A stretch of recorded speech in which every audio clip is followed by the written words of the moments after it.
is not happy with it. Well, it looks like a helmet, but the sides are too straight. It should come out a little more. He glues chunks of foam to either side so he can round it out. Our foam meister is actually a foam master. I was living in New York City. I went back to school and I got a master's in industrial design. And that's where I learned how to carve foam. That's what that $50,000 was good for, is I got really good at carving foam.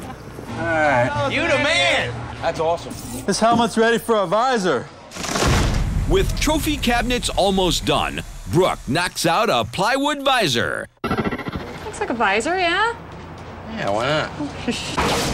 I don't know if you've ever seen anybody spit tacks. Get upholstery tacks, stick them in your mouth, and a special hammer.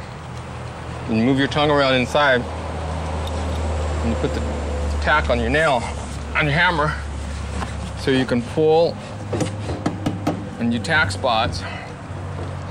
And you only put it in halfway in, but that'll let you base and set your fabric.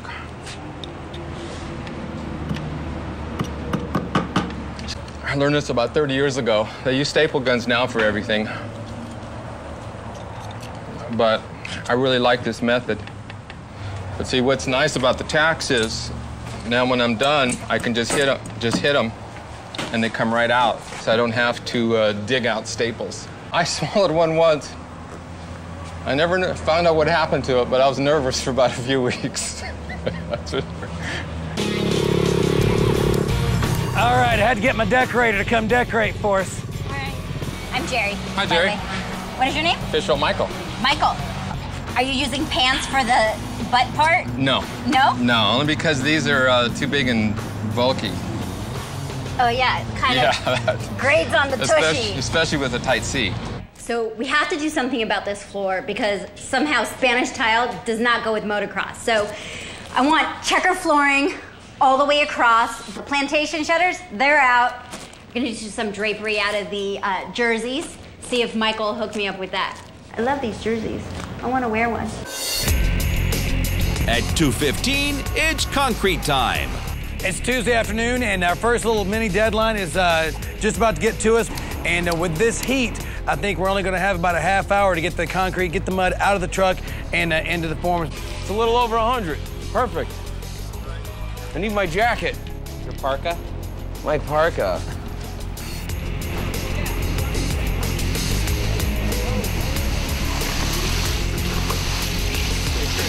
With the temperature at 102, the guys have to race to smooth out the rapidly setting concrete.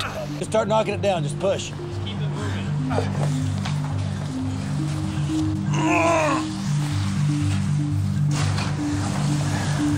Okay, 3/4.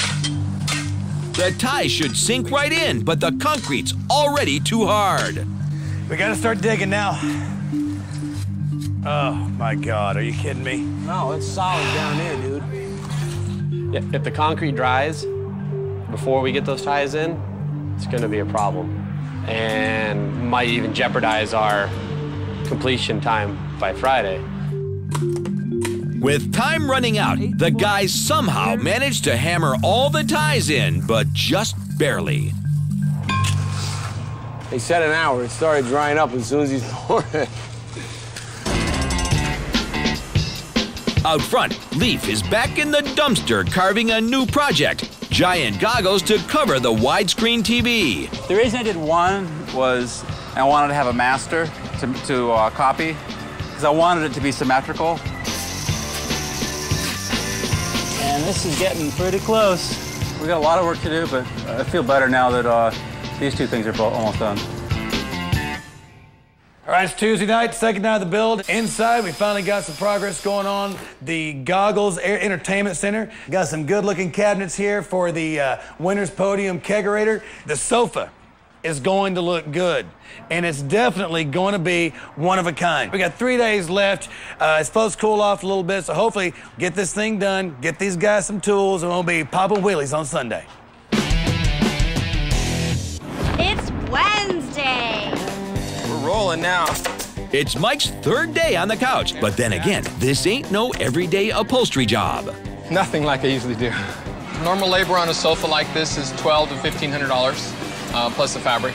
This has got to be at least 2.5 times. This back is 99.9% done.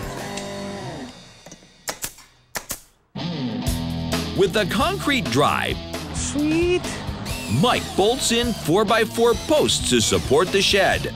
Then I'm gonna joist hanger the floor joists across. As soon as they're all done, I'll put the decking on and start framing the walls. Leaf makes a few touch-ups to the doghouse helmet, and at 10:30, it crosses the finish line. The helmet and goggles will now be sent out for hard coating. By late morning, the team dives into one of their most complex projects, the video gaming table. The mountain's gonna be foam, right? Right.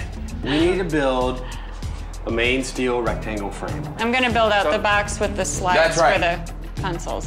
Thad gets the metal base, Brooke gets the wooden drawers, and of course, Leaf gets the foam mountains. That's right. Finally, working in his element, Thad fabricates the table's base out of steel tubing. I've been fabricating for 15 years and welding for 15 years. I own my own business and we do metal fabrication, high performance ATV suspension components. We do a lot of racing in Baja.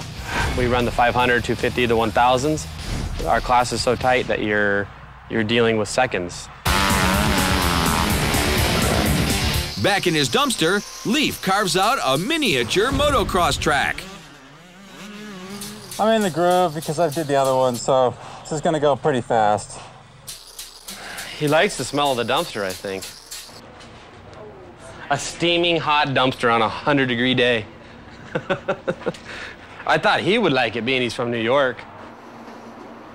You ever had your welded to a frame?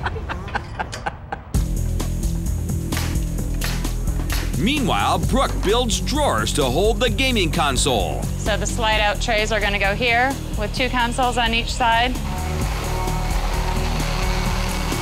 You know what, it's funny, because woodworkers are usually old white men, and they're very meticulous, and they are very slow. They're perfectionists. And good or bad, I'm kind of in between.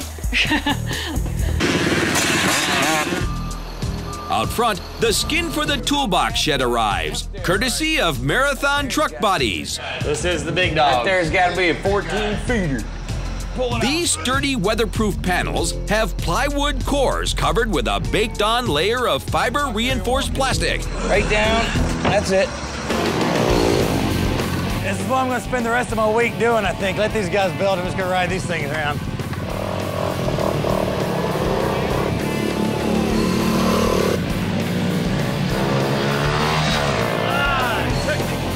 Steve makes a pit stop to check in with Jason and Nancy. Anything got you a little freaked out? Are you scared of anything in particular? Chainsaw.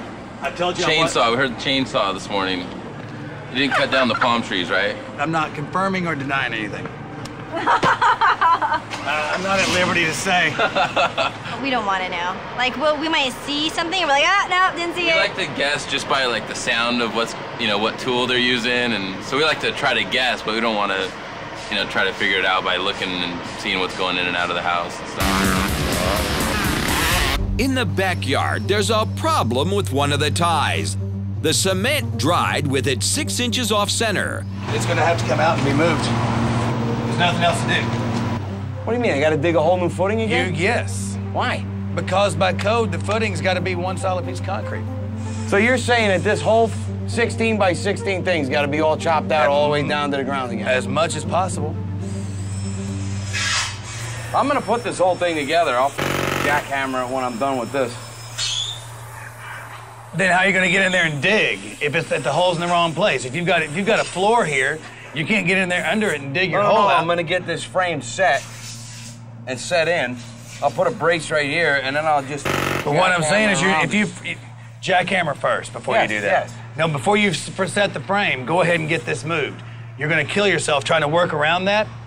This is all set already.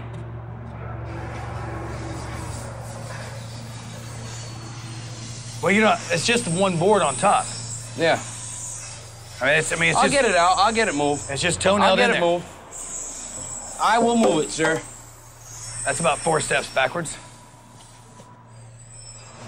That's gonna be a mess. Exactly 2.5 days, and we might have just been sucker punched to the point where we're out and down for the count. Less than thrilled about this setback, Mike dives in to bust out the concrete they just poured yesterday. Guys laying it out, not knowing what the measurements were. I was busy. It was tough, but we just move it. Big deal. No big deal. There, how do you like that? Despite the grumbling, an hour later, he's done. Yeah, buddy. By mid-afternoon, the team's other Mike is on the final lap with his sofa. As soon as I tighten these bolts, it's done. Dude, you are the man. I want one of these. I'm not even a racer. This is the cat's meow. Well, you got Moto. yourself your first done stamp, brother. Yeah, done. Thank you very much. All right. But Steve's not so happy with the podium project. He grabs one of Jason's trophies to make his point.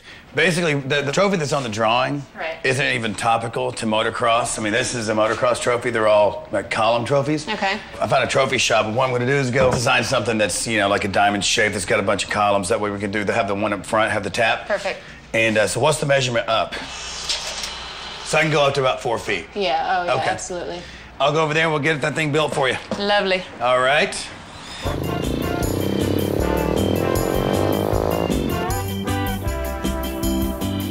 What I'd like to do, if we can do it, is something like along the lines of, you know, almost 4 feet. Okay, would you like a shiny red? Yeah, like a real shiny, the shiniest you got. That's perfect. Red and gold? That's perfect. Bigger's always better, and crazier's always better. I'm gonna let you work your magic. I'll have this ready in 2 days. Okay, perfect, thank you. Thad bends 2-inch steel flat stock to make a turntable for the bike wash. This baby's gonna spin, center's gonna pop up. We have a motor that's gonna drive this, so it'll sit there and it'll turn. And yet it'll have a speed control, so he can control the speed. It'll spin, and he can take his pressure washer and wash his bike. I'd have chicks on it. Hot chicks, hot. At 6, the goggles are back from hard coating. Sweet. Wait, if we're going right inside with these, or? Yeah, let's bring it inside and put it up next to. Dude, that's sweet how they did that. Yeah.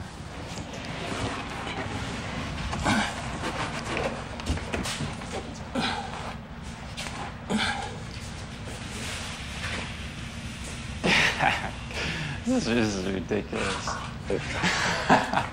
Good? Yeah.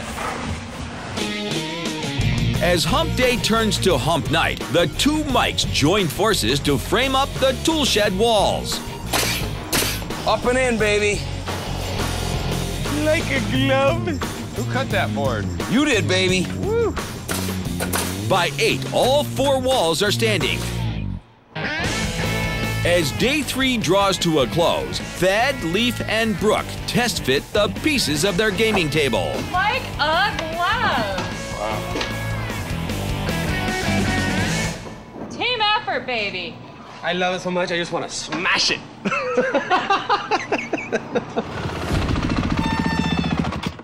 Thursday. Day 4 breaks on the motocross build to find the tool shed completely framed up. But it still needs siding, electrical, plumbing, and a slide-out bike wash. So like a 3-day job, and I got today to finish 90% of it. I'm right behind you. As far as I'm concerned, today's like a crunch day.